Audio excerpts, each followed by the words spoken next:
your year. Make it all.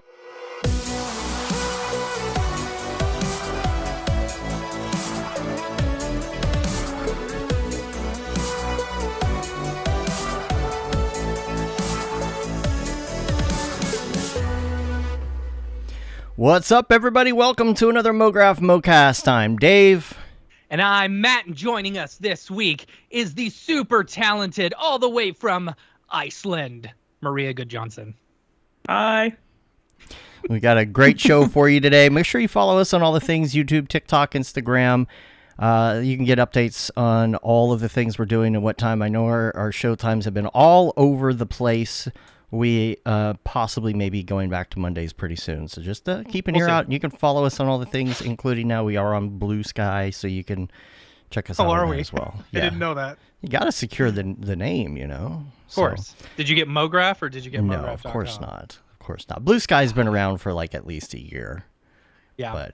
But so make sure you follow us on all the things. Also, we wanted to say that one of the reasons we're able to provide you this awesome content is because of our universal sponsor, Otoy. You know who they are. They make Octane Render and the Render Network. All of our friends render on it all the time. Jules, we need to talk to, see if he wants to do a show pretty soon. I think it might be fun to see where we're at. I know people have a lot of questions about things like different kernels and things like that, super nerdy stuff. With Octane Render and Render Network, you can make beautiful renders and render them quickly. Just go to otoy.com and thank them for helping to make our show possible. Absolutely. So we only have one thing to address real quick before we get into the interview here, and that is, I would like to say that it's all us. I like to say that it was our Windbush interview. Not really. But I, you know, it's funny because I posted the clip of Windbush talking about Quixel Bridge and Fab, and we were chatting about the fact that they're kind of just breaking it like that. And he's like, "Oh man, like I'm calling them out, you know, on the TikToks and things." And apparently they listened. So they announced just this morning. This is from the forum. It says, "We've read all of your posts. We appreciate your patience to help flagging issues. As many of you have rightfully called out, Fab is currently missing vital features that we should have addressed before going live. Based on your feedback, we've started work on tackling many of the issues that have been raised, and we put a roadmap online." And they have kind of like different phases, like segments of how they're going to roll this out. The second segment of work, which will take us a bit longer to address, is focused on asset workflows that include selective downloads, batch operations, asset management, and easy export into your DCC of choice and your engine, right? So they're saying in that second phase, they're going to roll that out in Fab, which is Fab, because that's what everybody wanted. Many of these are familiar features in Quixel Bridge that you are justifiably frustrated that Fab is missing today. In order to provide an immediate solution while we work on long-term improvements, you can claim Legacy Megascans assets in Bridge and Quixel.com again until December 31st. And next week, we're releasing an easy way for you to claim the entire library in Bridge with one click. So you have Bridge. You may have clicked and gotten some of those assets in the past, but this is how you can say, okay, now I technically have all these in my library, and I have access to them. And this was my question. It says Bridge will continue to work after December 31st. And all of the assets that you have claimed prior, which hopefully is everything, if you clicked on the thing they're coming out with next week, prior to that will remain accessible in Bridge throughout 2025 until we have a Bridge replacement that offers a similar workflow functionality. So that's a great thing. They're keeping all of that. They're allowing people to continue using it. They said, "We plan to introduce a Fab desktop application with equivalent workflow features that Bridge has today.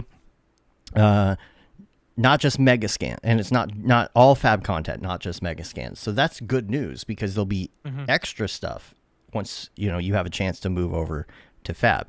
A genuine thank you to everyone who has used Fab over the last couple of weeks, and everyone who has helped flag issues. Your feedback is making Fab over better. the last couple of weeks. Well, I'm sure the Unreal people have, but and the beta testers and everything. But I think that's a really great thing. Like that's a super positive thing for a company, especially of that size, to listen to this feedback and be like, you know what? We didn't realize there were so many 3D artists also using this who just can't use it anymore. So great news.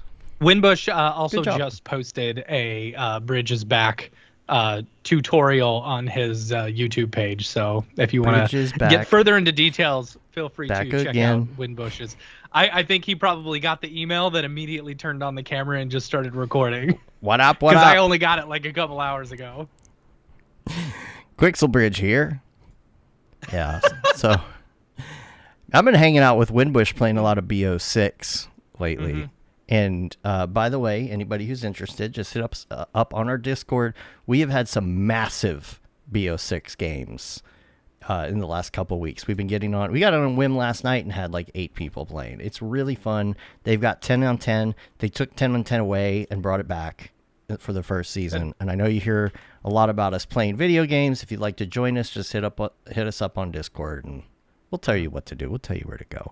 So now let's get to the interview, which is, I cannot believe that we haven't had you on the show, first of all. I know.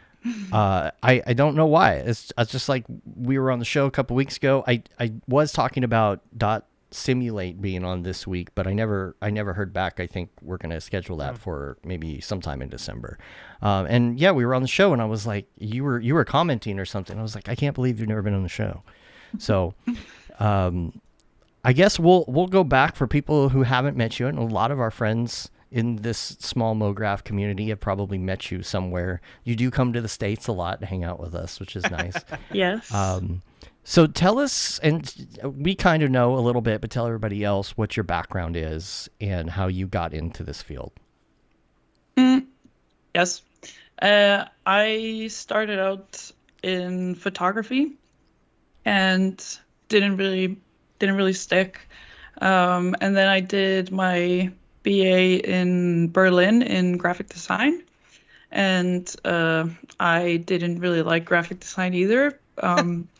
At the beginning of my studies there, I read this book called Speculate Everything. And it was about how well you perform as a graphic designer is measured by how well your product sells. And that kind of ruined my entire study for me. So I was but I still finished that degree. But I was kind of lost. I didn't want to do that. And then my brother, he's a computer guy, and he was like, Maria, why don't you do this 3D stuff? I'm seeing a bunch of cool stuff on the internet. You can do this. So I was like, no, it sounds way too complicated. I don't want to do it. But he remote accessed my computer and installed Cinema on my computer.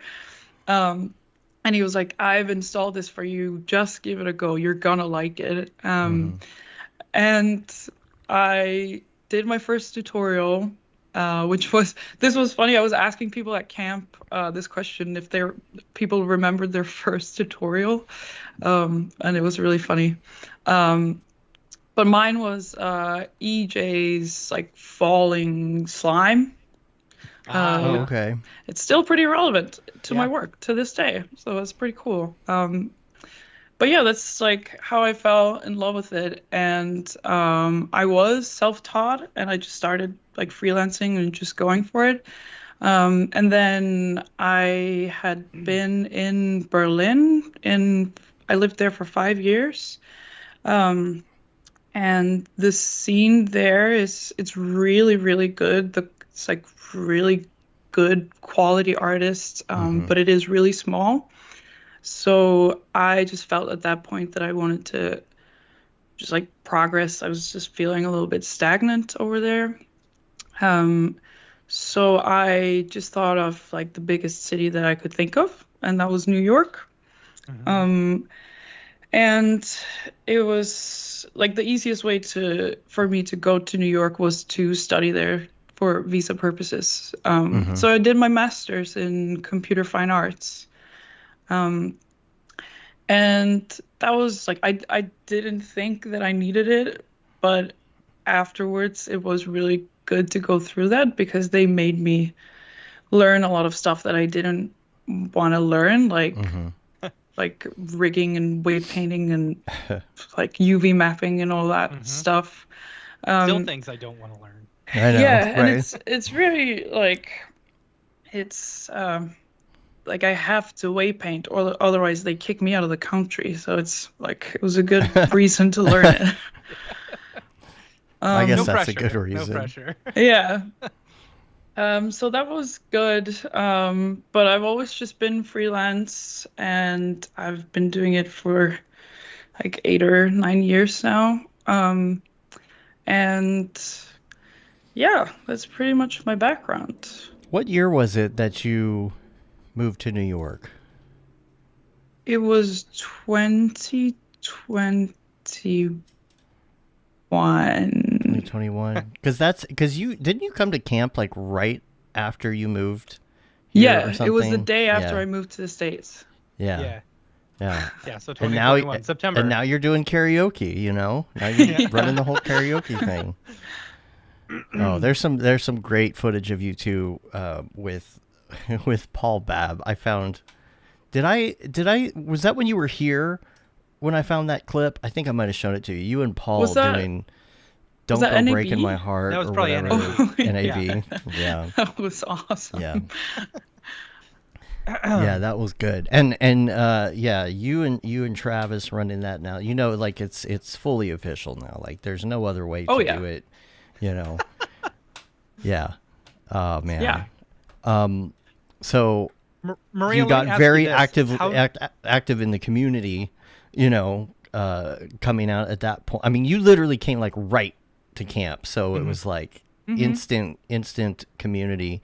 And sorry, Matt, I know you had something too, but no, go ahead. I was gonna say, I was like, what did you think about that, and what did you think about the community coming here? Was it what you expected? Was it more or less? Like, did you feel how can accepted? We change? How can we change to be better? Well, right, because I'm talking about like coming from Iceland. I can't imagine that there's a very big community in Iceland, right? No, I think there's like probably like 15 or 20 of us in the entire country. Yeah. Okay. So there's no community. I mean, I know a lot of the motion designers here, but like we don't hang out. Does that give you an advantage though? Like if there's only so many people, or can it be detrimental? You know, or are there Icelandic studios who just don't use any local talent? There's a lot of jobs that just get outsourced through like Upwork and stuff. And the jobs that are here, they don't, like, some of them don't pay as much as the jobs that I'm doing internationally, just because like I guess the job doesn't really exist in the like what I do specifically. Like I get hired mostly for like my style and like so I feel like that doesn't really exist out here. There are some like motion designer jobs, of course, and there's like ad agencies and stuff. They do hire motion designers, but it's like on a much smaller scale. It has, I don't know if it has advantages just because like there's lesser jobs. I feel like it's like worse this way because if there were more people, there would be like, it would be a better scene and like, yeah. So yeah, like coming from that, I moved to Berlin, and the scene there, like I said, it's like really good. And, I would go to the meetups there, and there was a really nice community over there, and it's like a tight community, which was really, really nice. We had a lot of people at the DAT show in Berlin. Yeah. It was one of our bigger ones, yeah. Yeah. So that's a really good city for 3D. And so yeah, like coming from that, I was just like, I was moving to New York. I didn't know anyone there. So I just thought like, I need to meet people. So I listened to the podcast beforehand. So I heard about camp. Oh, yeah. So I was just like, just gonna go make 100 new friends. And it was awesome. And I did, and I made 100 new friends, and now I know everybody in the community, and it was like it's great. Like this community is like way bigger and much more tighter than the other communities. I feel like I know people on more like a personal level as well as like working with people. Also, just like Americans in general are much more open and like I guess like compared to Europeans, it's like easier to get to know people and so yeah, good community. Nice job, guys. Did you ever consider staying in Berlin and working instead of coming to New York? Huh? What was the question? I said, did you ever consider like going to Berlin, back to Berlin, and finding work there, or was it just like, no, I'm going to the U.S.? I just felt like I was kind of done with Berlin. I felt like I'd sort of like maximized my, I don't know the English word, but I just felt like I'd done everything and like met everyone. I obviously haven't, but that's just how I felt. And for me, like Berlin was a good city for me at that time. Like as I was like growing my career and like making a name for myself, like that was really, really good. But I don't feel like going back. I still do have German clients, and I have clients from all over Europe as well as US ones. So that's still going, but lesser than it was, obviously. You're in a really good area because I think you hit that time zone perfectly where it's like you can very easily get clients from New York and you can very easily get clients from European clients. And it's like, you know, because we've got I've been freelancing at ABC, and there's like two people, one from Greece and one from Spain, and it's really interesting because they're working a couple hours before we get there, you know. So being able to see that work finished, it's like being in that time zone. I think is a real positive.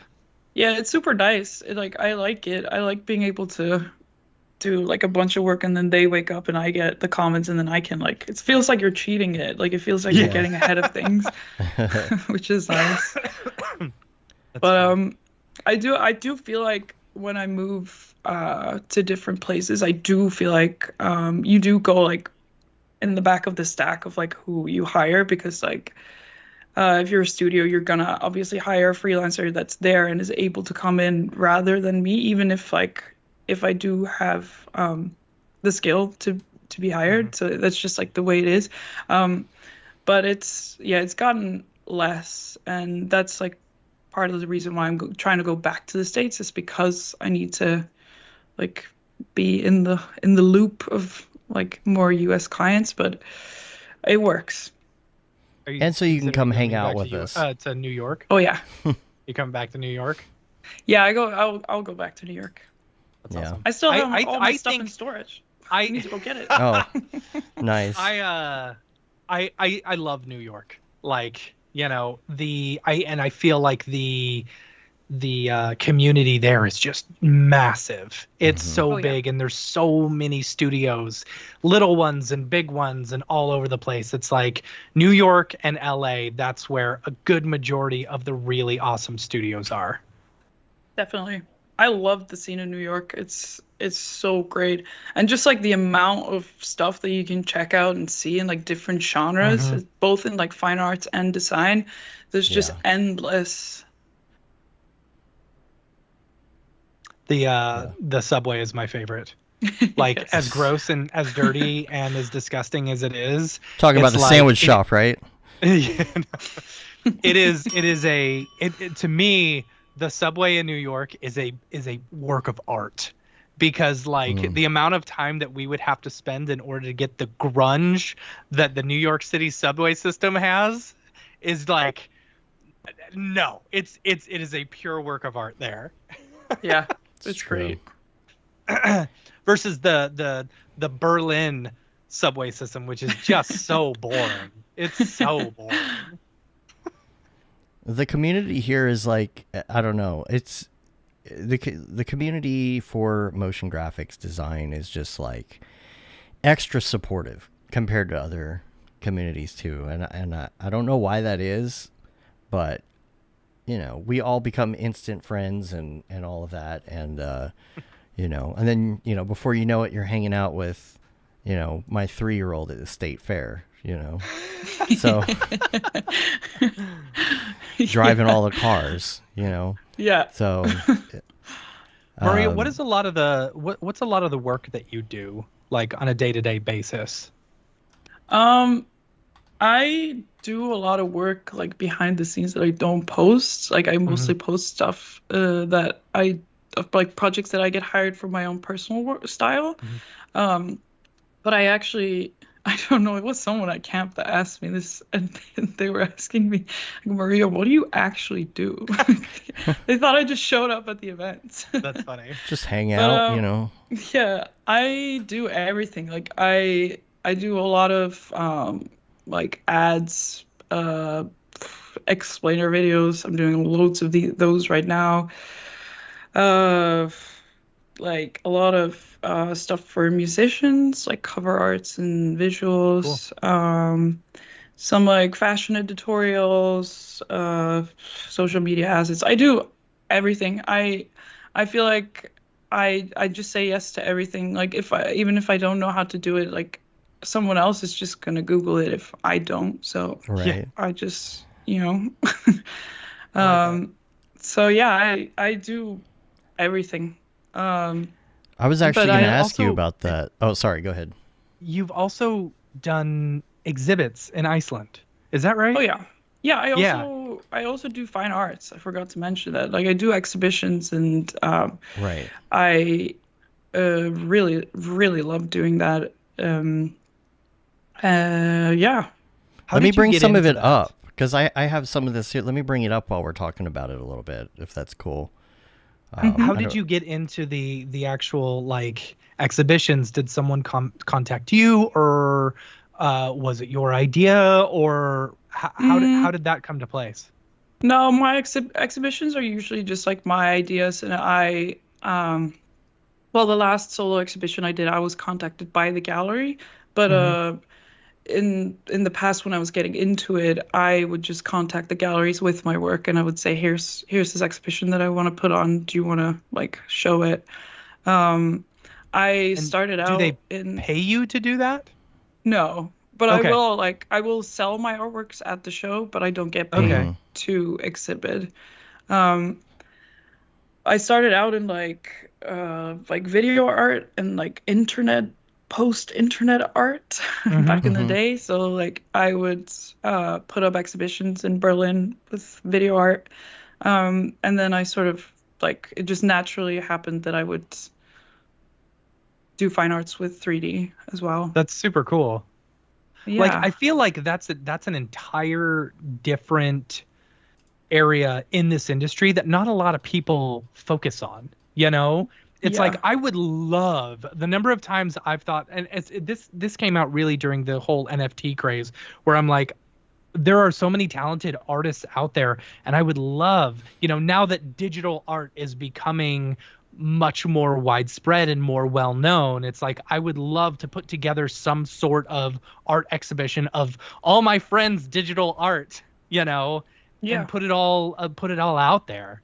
That's really cool that like literally you're just calling them up and being like, I have this exhibition. Put me on display. I know. It's like, I think that's Berlin and New York as well. I think those are really good places for 3D as fine arts. There's a lot of exhibitions and like a lot of people that like put up exhibitions of their work and get curated into shows. And that's also what like the NFT thing was really good for me personally, was that a lot of the galleries bought TVs and now they're okay with displaying digital art, and that's really awesome. Interesting. Tell us about. Sorry, go ahead. I was curious, like if you're displaying that art, whether you'd actually have to buy the physical TVs and stuff and put them up, or whether the galleries actually have them. No, it's usually the gallery that will take care of that. That's super rad.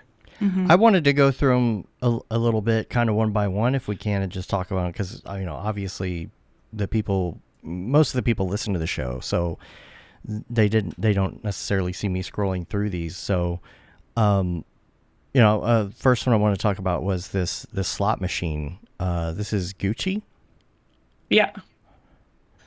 That one I did. Maria loves Vegas. I love Vegas. Actually, I didn't pitch this one. I didn't art direct this one, which is crazy. They asked me for a slot machine, and I said, yes, I can. But yeah, that was like an announcement for an opening of like a Gucci pop-up store, which they did it with Palace Skateboards. That's cool. And then Dolce & Gabbana. This was an editorial that I did for Dolce & Gabbana to like announce their I forget what it was, like spring summer 2022 fashion line, and they wanted to do it with like Y2K aesthetics. And they gave me, this one was really fun because they gave me like full creative freedom, control, which was really fun. Mm-hmm. Cool. How are you landing some of these really big clients and stuff? Are they hitting you up directly, or are you working like freelance for a studio who's contacting you? No, most of my work is just clients contacting me directly. I sometimes get booked with studios, but I prefer working with clients directly. And most of these projects are just them sending me a message on Instagram. That's amazing. Wow. The one, and I'm not going to try and pronounce this one. It's Origo something. Magnifos. Oh yeah, of course. I think I remember seeing you posting some shots of this online somewhere when it happened. Tell us a little bit about that, because I see you have like this video here, and it's got like a door frame with the liquid going around it. Is this Houdini? Yeah, this is Houdini Sims. This was like a conference booth for this tech company in Iceland, and it was a tech conference, and it was really cool because they wanted to hire an artist to do something like more artistic for their booth rather than just like the normal techie stuff. So this was actually really cool, like next to all the other booths that were just like kind of normal. And yeah, it's just this like technical waterfall with like my signature like textures and reflections and stuff. This guy here looking cool. Like Beeple walking in. Looks like Beeple. Yeah. It does look like Beeple. Oh, that's funny. And the one show, like the concert and corporate type stuff too. This one I did this with an Icelandic design company, Arnar and Arnar. We did the identity design for the One Show Awards. That was super fun. We got to attend too. It was fun. How are you you've got a very specific look. And are most of is this style mostly created with HDRIs? Is it materials and like the iridescent, messing with the iridescence and stuff like that? Tell me how the sausage is made. I think it's just about like maximizing all settings to the max, like until my computer breaks and my render times is like 10 minutes per frame. That's the sweet spot. All right. No, but it's just like a mixture of like a lot of metallics, HDRI lights, reflections, just like everything I mix it all together. I don't even know. I just like keep going until I like stuff, and I don't have like a certain way. I just like keep going until it looks right. And like that's like kind of like what I appreciated about actually studying like both design and computer arts is like I was forced to learn the rules, so now I know how to break them. Yeah. And like now I know what I'm allowed to do and what is just crap and what's actually good crap. Yeah. Are you a Redshift or Octane? The rules anymore. Huh? I'm Octane. You're Octane. Okay, good. I feel like Octane's more like, it allows me for more experimentation. Like I feel like Redshift is more like proper. Octane I can like push to the limits a little bit. Yeah, I get that. And then also your solo exhibition too, the Digital Resurrection. Where was this? This was in Iceland, in one of the Reykjavik galleries here. Yeah. It was really cool. I believe this is the first like fully 3D like digital art show in Iceland. And it was really, really interesting because people have never seen art like displayed and sold digitally before here. Right. So, and a lot of like older people, like the older like generations came to my show, like art collectors and stuff, and they were blown away by this, and people loved it. Like I was expecting, because Iceland's like sometimes it can be a little bit behind with stuff like this, but like people, it was really well received, and people like, yeah, they liked it. So that was really cool, and it's fun to see like the scene develop,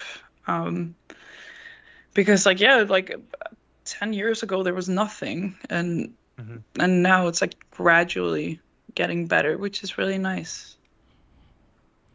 That's cool.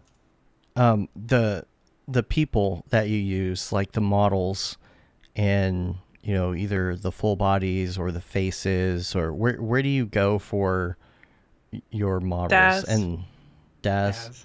And so, I love like, Daz.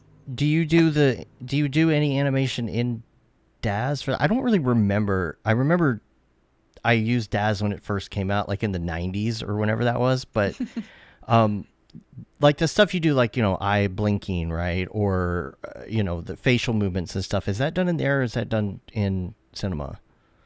I do that in cinema. I just like create the model in Daz, and then I pull it all into cinema, and I do everything on the cinema. And I've been using Daz for like 10 years, and I still don't know how the program works. It's just to get the models, right? Yeah, I just pull the models out. Yeah. And then, okay, so the Wild West stage visuals as well. This was, if I remember correctly, because I saw you posting a lot about this at the time, was a contest, is that right? Yeah, it was the pre-contest for Iceland's entry in Eurovision. And like, ooh. Right, okay. Like, Europeans will know that, or especially like Icelanders, they go crazy over Eurovision. It's like the whole country shuts down. I've seen it's the Eurovision deal. Song Contest. Oh yeah, it's awesome. On Netflix. Oh yeah. Oh yeah. But yeah, I got to do alongside with Inge Christian. We work a lot together, and we did the stage visuals for him. It was really fun. There was a lot of like political stuff around it, which I don't want to get into, but right. It was like really dramatic, and I did get like censored by the national TV station at one point, so nice. That's pretty cool. Mm-hmm. So now I've been censored. That's awesome. But yeah, it was really fun. I did also the year before, or 2 years before that one, I did the stage visuals for Daughters of Reykjavik for their entry in the same competition. So that's really, really fun, because it's a big production, so it's really cool to see. That's super cool. And then I want to know more about digital legacy here. So it says the film follows Maria, who passes at a young age and goes through the process of being virtually resurrected into an avatar. Nice. Maria faces the question, what's the price for being a continuous legacy? Okay, you'll have to explain that to me.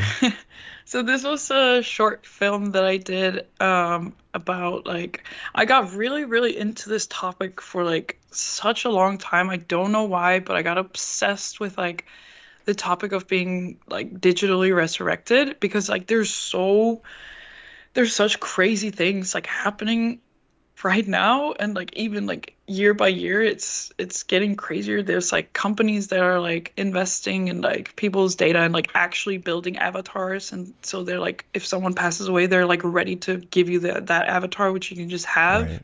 Right. And this is like almost technology that's like almost ready, and it's so scary. And I was thinking, like, should I be like recording everything that my grandfather is doing? Like, am I going to regret in like 10 or 20 years not having preserved him, which is so crazy right now, but like maybe in 20 years it won't be crazy. So I got really like interested in this topic, so I made this short film about like this person who transforms herself into an avatar. And yeah. Ever seen Battlestar Galactica? No. Oh. They've got elements. Which bear is best? So, what about there was an episode of Black Mirror about that, wasn't there? Yeah. Have you seen that? There was a couple similar, one where like they transferred this woman's consciousness into like a Siri type, thing, or an Alexa type machine. Oh, you just set off everything on everybody's devices just now. Yeah. Hey Google, hey Siri, hey oh Alexa. God. Cancel. Thanks, Google. And then there was another one where this woman brought her husband back to life into this like, but isn't that mannequin-esque? But isn't it like an AI chat version? Wasn't it like it was like, I mean, it's not supposed to be that person, but it is taking their consciousness and turning. Yeah. It's like a service where it turns it into your loved one after they pass. They take all of your social media, everything, and turn it into a person, into this robot and stuff like that. Yeah, super creeptastic. It's just freaky. Just like you'll see this stuff like on TV and like in film and stuff, but this is like actually happening in real life now. Right. See, that's the freaky part. I think. Okay, so I have this theory, right? And Dave has heard me say this. I think the Borg from Star Trek are the good guys, right? And humans are the bad guys, because the Borg, they are one hive mind, right? And I think they started off just like trying to create this system where they are empathetic towards each other. It's like if you and I, or the three of us, could read each other's minds at all times and have all the same memories and interactions and whatever, we can empathize want to do that. It's with too dark. No. Yeah, you don't want that. Not like this. But we can empathize with every single situation that everyone has ever experienced, And so Travis, Borg being the good guys is wild. For sure. I mean, they're able to see each other's interactions. I think that's what it started off as. And now I'm giving my short film story premise away by talking about this, so maybe I shouldn't. But like, I think that's the way it started. And then you get one evil person who manipulates the entire Borg, and then they just become this hive mind that does the work for the queen. Just saying. But yes, I'm with you on the thoughts of like digital avatars and stuff like that. It's a very interesting conversation. Yeah, it's freaky. Yeah. I mean, think about like if you could take, and I've thought about this before, if you could take every episode of our show, 423 episodes, and you take all of that mass amount of text and that, I mean, literally you could play every episode of our show and it would take about 3 months continuously before it's over. Yeah. So think if you could take the sum of that information and make avatars out of that. Or heck, just make us some new podcasts. We won't have to work anymore. Yeah, seriously, we were joking around about it at work the other day, where it's like we should just take every single episode, create digital avatars of ourselves, and then just have shows. That'd be such a project. It would be such a project, though. It's all right. They couldn't even pronounce MoGraph. Dude, MoGraph. AI cannot. They always say MoGraph. MoGraph. Every time. What's the other thing they can't say? There was something else. How many R's are in strawberry? Oh, yeah. That one. Or they can now, right? I don't know. You've got other work, though, on your Instagram. Do you do... I don't want to say dailies, because obviously it's not dailies, but do you post just your own stuff on like a regular basis, or like how often are you just saying I'm just going to sit down and make a piece?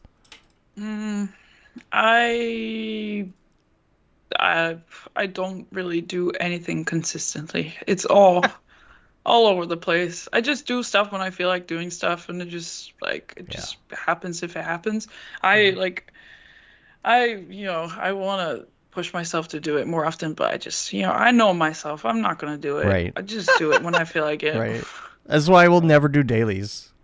I know myself. It won't happen. Or I'll stress myself to the point of hating 3D animation. I don't want to do that. Yeah. What do you do that's outside, the thing too.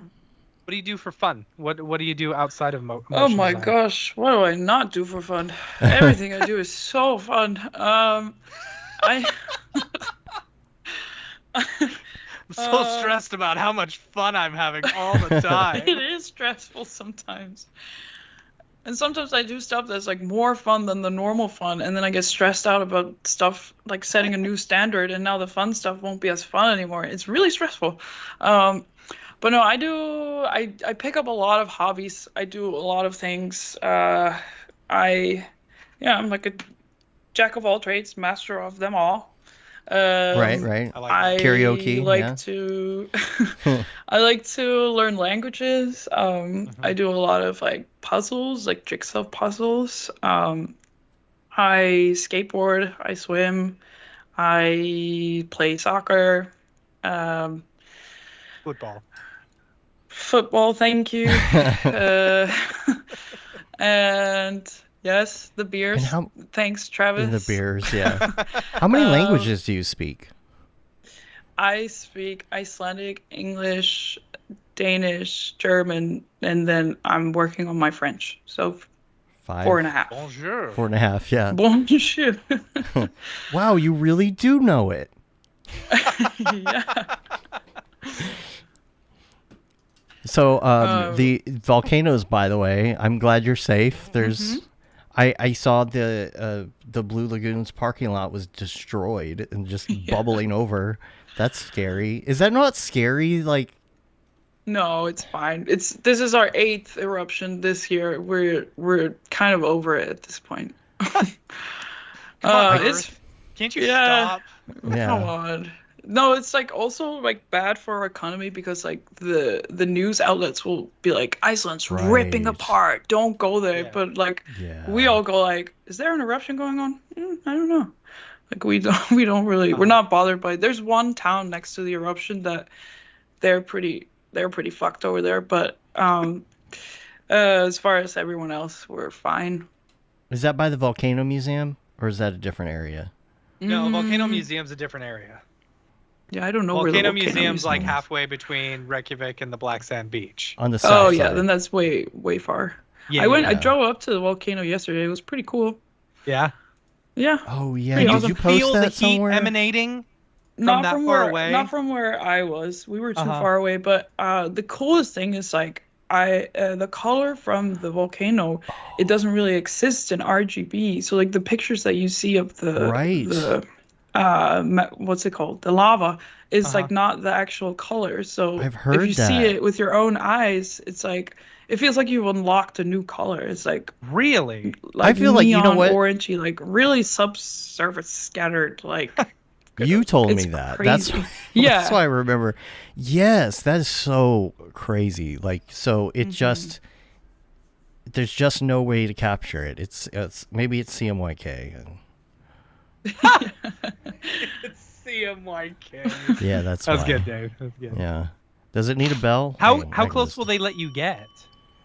It just started erupting, so like not that close, but it's pretty close to the street. So you don't really need to get closer. It's like the first one that erupted, we got up really close. It was like then we could feel the heat in our faces, and we were like right at where the lava was flowing, so you could see the lava flow and then like become rock. It was really awesome. That's neat. So cool. God, just the urge to stick something, like poke it with a stick or something. People were also, they brought like pans and they were cooking like hot dogs and like lighting their cigarettes with the lava and stuff. It was pretty sick. Nice. That's funny. I wanted to find a picture of the Blue Lagoon parking lot. Oh yeah. We parked there. Yeah, we parked there. Yeah. Oh man, I love Iceland. I want to live in Iceland. Can we just trade spots? Yes, please. Let's just trade. See, you don't want. I was gonna say Texas. Yeah, that's true. Yeah. Oh, here it is. Here it is. Let's see if I can. It says it's a video though. I wanted to bring this up because I saw it and I was like, oh my god, I was there. I know that place. Been there. I know that place. I know that place. But they built like pretty good. I don't know what the word is for like a wall of lava wall or something. Lava wall, right? Like so the lava doesn't go over the Blue Lagoon. They're not stressed about it. Oh, I see. So yeah, but like, do they have to worry about like eruptions from underneath? Yeah. You know. Yeah. But that's all of Iceland. We could like there's volcanic activity all over Iceland. Like it's just like a risk that. Yeah, but they're able to see like the fissures or whatever underground, right? Yeah, usually they'll know because of earthquakes and stuff, but you know, it can also happen anywhere at any time. It's just like us with has moved from motion graphics to yeah, sorry. Hey, tell us more about it's just very interesting. But it's just like us with tornadoes. I'm sure you get that all the time. Yeah, I like talking about Iceland. Yeah. It's like us with tornadoes, though. It's like we just stick our head out and check it out. You know, that's those are scary to be. They're not. See, you need to be here in March or April, and we'll just go storm chasing. You know, be fun. Oh my god, I'd be it's so much scared. fun to watch. I love it. I just look at the radar, and you know, we don't even have like thunder and lightning. I'm scared of those. That's so funny. Yeah. You like. Obviously not literally. You know what? It's not hot enough. But it's funny, Dave. When I lived in Portland, it used to rain all the time, but we would never get thunder or lightning. We got thunder one time while I was living in Portland, and everyone freaked out. The thunder? It was really interesting. Coming from Texas, where you're used to like massive thunderstorms and being woken up in the middle of the night just by like this gigantic bang. Lightning and the thunder? Yeah. The thunder? Thunder and the thunder. Lightning anyway. And the thunder? Okay, so back to motion graphics.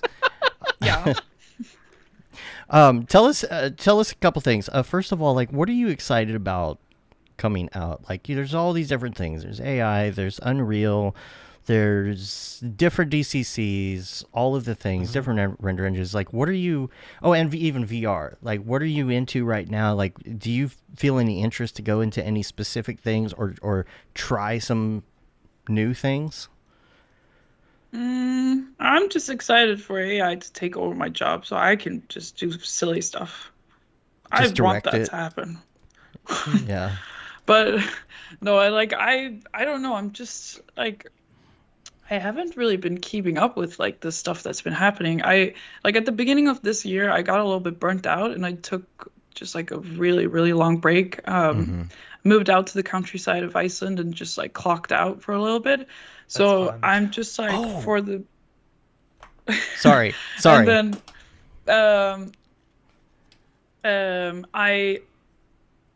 what was I saying? Yeah. So like I just like for the past like a month or 2 months. Actually, that was the purpose of like that camp trip. This year's camp was to like for me to get back into motion graphics. I needed to just like sit down and do my job on the computer, which worked. And I like left that trip really inspired. And now I'm like happy to be back at work. And like now I'm really booked and really busy, and it's been fun. So I guess I just like needed to clock out for a little bit. And this is the second time I've had like a mini burnout. The first one was like a little bit worse. I was like younger at that point, and I didn't really know what a burnout is, and like I didn't believe that I didn't have endless energy. And then like I was delivering a really, really big project. It was a music video, and it was supposed to come out, I think like on like right after Christmas or like right on New Year's or something. So it was like the whole holidays that I'd spent working on that. I'd been working on it for 3 months or something. And then 2 weeks before, my hard drive crashed and the entire project crashed. And I contacted like the guy that I was working for, and I was like, I can't do this. Like, it's gone. We have to delay. And he was like, no, this is like, I forget who it was with, like Sony or Warner Brothers or something. And he was like, there's no moving the deadline. We just have to do it. So I worked like day and night, didn't sleep for 2 weeks, and I did it, and I redid the entire project. But after that, I just like closed my computer, and I was like, I am never looking at a screen again. Right. And I started training to be a firefighter. And I signed up for the fire academy, and I was like, I'm never doing this again. I'm just gonna work like with like physical stuff and with my body. But then I got a really cool email about a really cool project like a couple of months later, and I was like, no, okay, I'll do it. Yeah, I'm back. Yeah. How do you fight that? How do you fight that? Like, how do you feel comfortable coming back to it? And I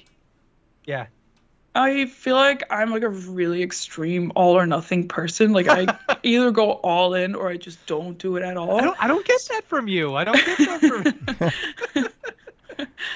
So I'll like work myself. If I'm in that work zone, I like work, and I just like I don't stop, and I enjoy doing that. Like, I have a lot of energy, and I really, when I'm having fun, it's really fun to work that much. But that's good. I'm ready to get ready to. Yeah. That's hilarious. But I just like, I don't. For me, I've just like kind of accepted this process, like, because I'm in that place where like obviously I can just move to the countryside and just work and do something else, and like if that happens, I'll just do that, and I'll just take a break. Like, I don't need to force myself to get back to work. And like in a perfect world, I would love to have like 20 different jobs, and I only do like 20 minutes a day per job in like different jobs, doing everything. But so like I think the trick is just like not being hard on myself, and just like, you know, just do whatever it feels right in the moment. Go with the flow. 'Cause 6 months off is that's great if you can do it, right? Like, I just talked to Smearballs the other day. I had no idea he's been building a house and hasn't even had his computer plugged in all year. Yeah. And I'm just like, oh man, I wish I had the ability to do that. And I mean, you know, so enjoy being able to do those things when you can. Like, that's such a great thing. And my big moment earlier was the boats. Working on the boats. The boats. Working on the boats. Get a job on a fishing trawler. It'll pay for your computer being unplugged.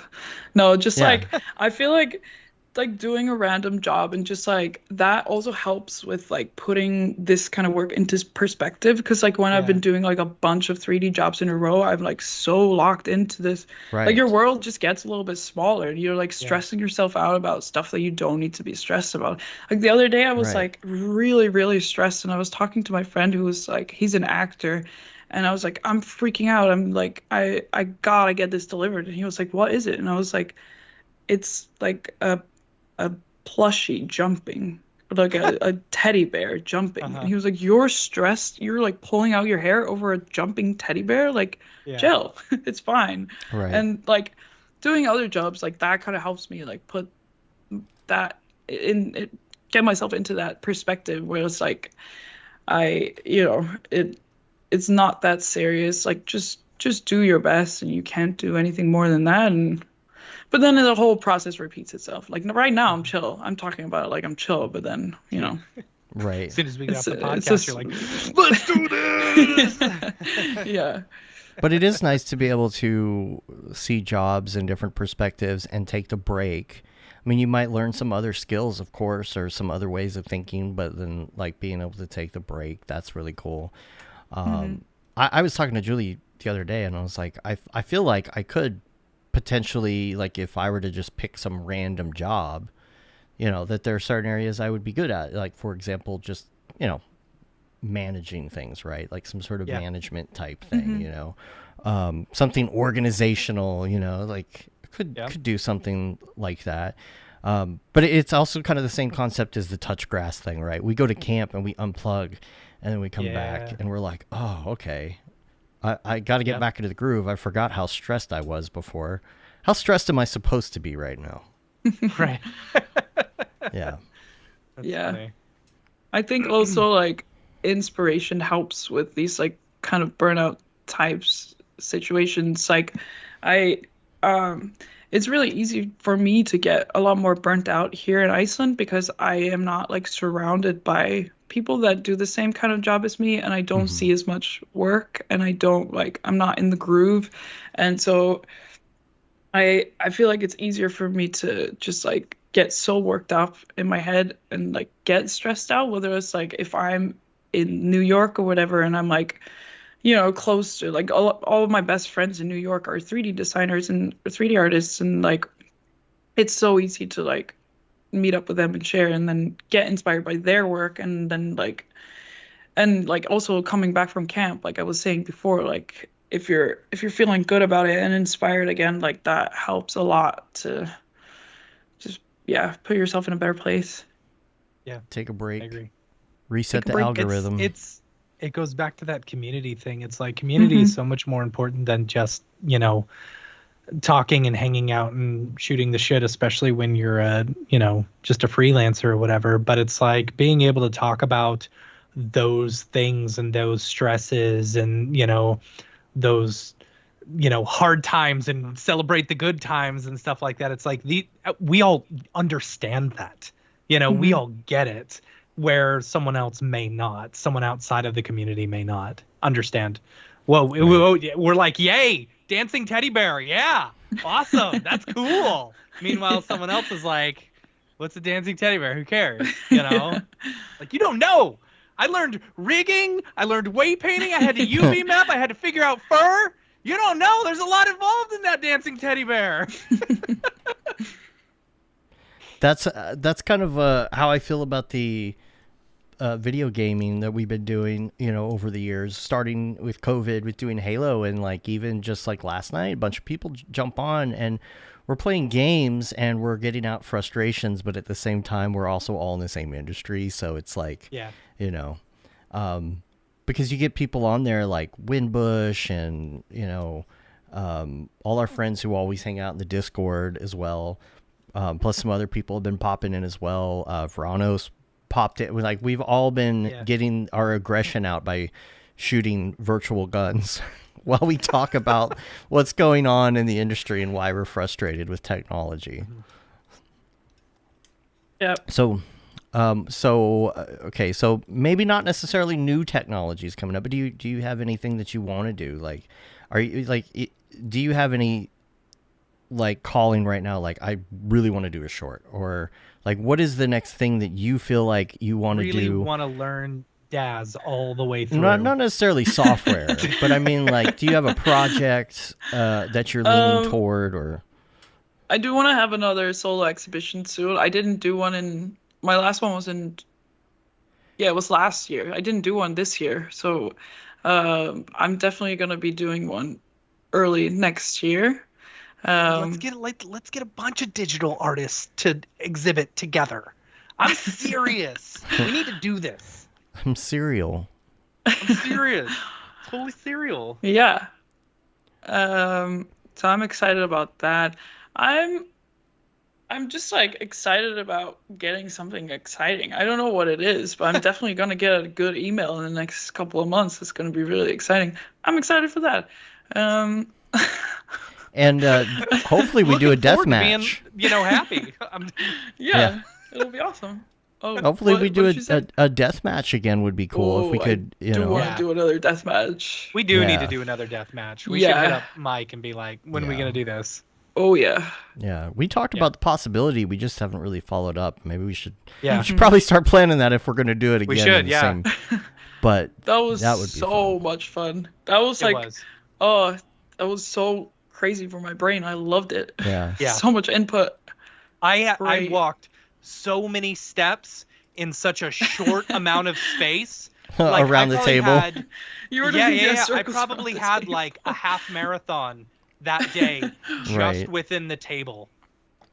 It was insane. God. Yeah, that was fun. And we did the little like practice version of it where a whole bunch of us, like it was like 25, 30 of us all just flew in randomly just to hang out and try. And you won the experimental version that we did. We just had like a whiteboard with a marker trying to keep track of brackets and stuff. I'm still upset about the fact that in the last year, this year's competition, it was that like I was doing back-to-back rounds. So what was it, like 15 minutes? And the other group got like a 15-minute break. Whereas I didn't even know the theme for the first 5 minutes, and nobody was telling me, and I was just like panicking. So that was my downfall. Otherwise, I would have won, definitely. Yeah. I mean, you could do anything really, if you don't know the theme, just start putting rocks. Well, that's what I did. I think I did a scale. trash bag with a Harley Davidson man. I remember that. I remember that, yeah. Just say you don't understand. You just don't get it. Yeah. You just don't get it. I like that piece of art. You can't see beyond the fourth dimension. It was supposed to be something about clouds, and you made a trash bag. You don't get it. You just don't understand. Yeah. Look deeper. Come on. Yeah. Well, when are you coming to visit us again? If we do something in... When did we have the death match last year? You should come March to May? come to the big ABC 15-year party in March. Yep. Mm-hmm. That will be the next event. We'll be in March, maybe. And then NAB. Yeah, I'm definitely gonna be at NAB. Yeah. Vegas. I'm not missing Vegas. Yeah. Yeah. We'll do karaoke on Monday, like we always do. And you won't have to run it this time. Awesome. Yeah. Yeah. You just get to have fun and sing. Yes. Yeah. Was it May that we did the death match? I think it was May that was the Beeple thing. Right, beginning. Honestly, of May. we should talk to him. Yeah. See and about March the next one going. It's March 15th, right? March 15th. March is there 15th gonna be some, is the ABC party. Yeah. Will there be any sort of website or something that just is there going to be an official, I'm not super official sure announcement? There will be an official. Yeah. Maybe I should host an event out here so everybody has to come to me. Yes. Oh yeah. Yeah. How about that? Destination mode. DestinationMograph.com will come out. I mean, we're already talking about going anyway. Yeah, don't try and grab it. We already have it. I'm not kidding. Maybe we could do that because we've been talking about going back to Iceland for years, and every year we attempt to, and it doesn't work out. And I really want to bring my oldest daughter out there. We've been talking about it forever. I love it. I know. Yeah. I know. Gotta make it happen. Yeah. It was great you sat down with her with her sketchbook too. Oh, it was awesome. I enjoyed it so much. We bonded. I loved her stuff. Yeah.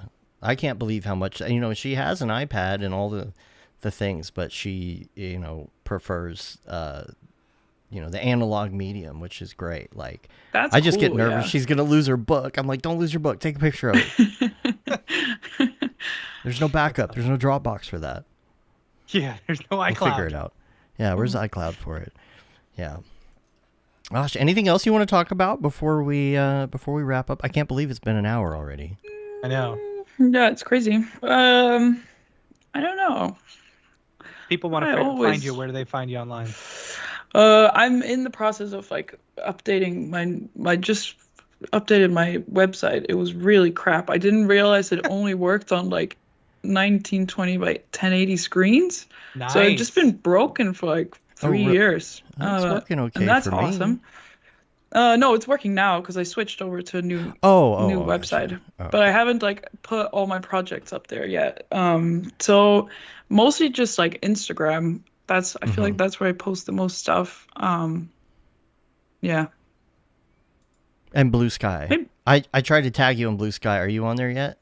I don't know what it is. So it's like new Twitter. It's like new Coke. Yeah, it's like the new Twitter. Oh. Or isn't there a new Mograph.com, which is just like Blue Sky, except for you can do so much more, such as sell your digital goods, put your portfolio, put your demo reel, join meetup groups. Awesome. It's a great place. Nice plug, Matt. Thank you. No one even noticed. All right. Well, a couple things before next week. For those of us here in the United States of America, next Thursday is going to be Thanksgiving.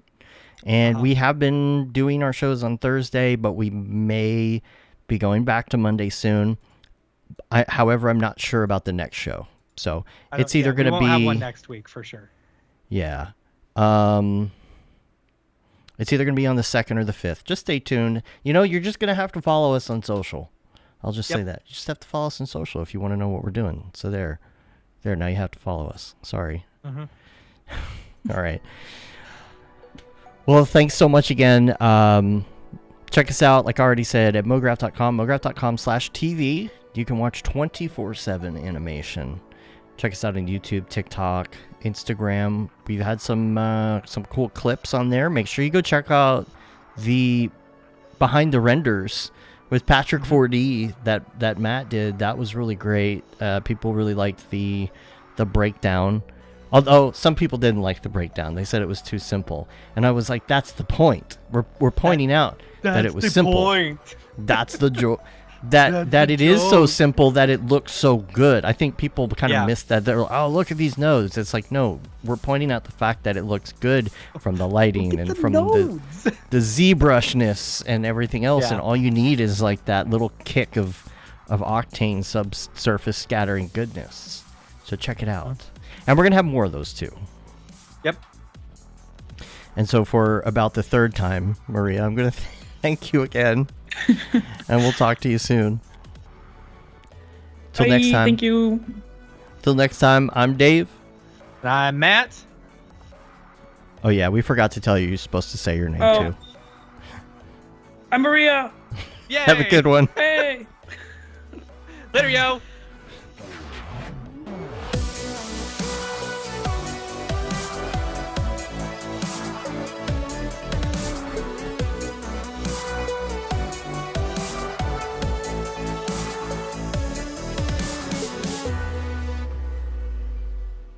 Pretty good, I guess.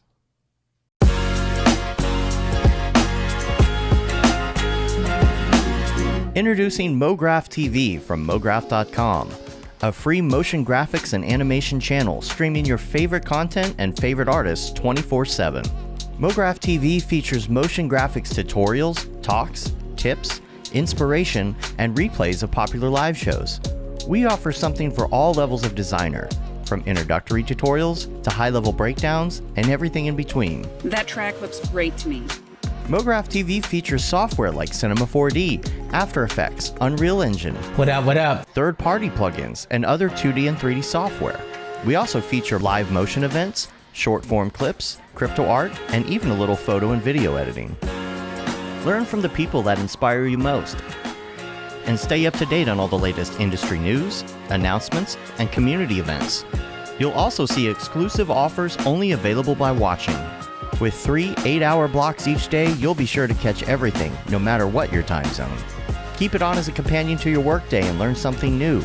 Meet a friend, watch a demo, catch a classic tutorial, or even find new inspiration. That's a British word? A lot of things are British words. Yes, good luck with all your projects.